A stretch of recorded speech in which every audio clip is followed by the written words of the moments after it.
Food തന്നെ നോക്കിയാൽ north Indian food at the same time south Indian food ഉണ്ട്.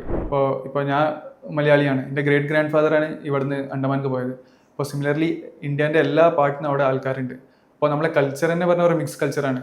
ഇപ്പോൾ എൻ്റെ വീട്ടിൽ ഫുഡ് തന്നെ നോക്കിയാൽ north Indian food at the same time south Indian food ഉണ്ട്. ഇപ്പോൾ നമ്മൾ ബ്രേക്ക്ഫാസ്റ്റ് മെയിൻലി ചപ്പാത്തിയൊക്കെ കഴിക്കുക. But at the same time puttu, dosa എല്ലാം ഉണ്ടാവും. ആൻഡ് ലാംഗ്വേജും അങ്ങനെയാണ്.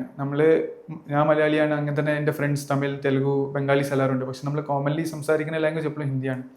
സോ ആ കൾച്ചറൽ ഇൻറ്റിഗ്രേഷൻ അവിടെ അണ്ടമാനിൽ നല്ലോണം ഉണ്ട്. പിന്നെ അറ്റ് ദ സെയിം ടൈം കുറേ ചാലഞ്ചസ് ഉണ്ട്. എസ്പെഷ്യലി ആ റിമോട്ട് ഐലൻഡ് ആയതുകൊണ്ട് കുറേ ഫെസിലിറ്റീസ് ഇല്ല. എസ്പെഷ്യലി എൻ്റെ സ്റ്റുഡൻറ്റ് ലൈഫിൽ അങ്ങനെ നമുക്ക് ഹൈ സ്പീഡ് ഇൻ്റർനെറ്റ് 2020 വന്നു. അപ്പോൾ എൻ്റെ സ്കൂൾ ടൈമിൽ ആ സർവീസസ് ഒന്നുമില്ല. അപ്പോൾ നമുക്ക് അറിയില്ല പുറത്തെ ലോകത്ത് എന്താ നടക്കുന്നത്. പിന്നെ നമ്മൾ അതിനെക്കുറിച്ച് കൺസേൺഡും അല്ല. നമ്മൾ ജസ്റ്റ് സ്കൂളിലത്തെ കാര്യം പഠിക്കുക, കളിക്കുക, അങ്ങനെ പാസ്സായി പോവുക.